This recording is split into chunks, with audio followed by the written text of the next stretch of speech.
का। ये समीदीन का एक क्लिप आपकी खिदमत में हाजिर है।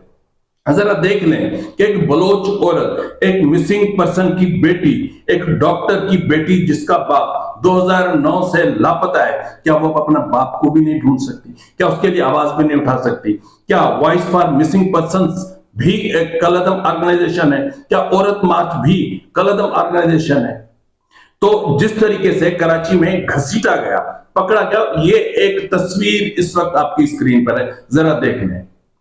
ये पाकिस्तान के इस्लामी मुआशरे में औरत की मजमूई तौर पर इज्जत है कि समीदीन को हथकड़ी लगाकर अदालत ले जाया जा रहा है, जिसको गिरफ्तार किया आपने 144 की खिलाफ वर्जी पर।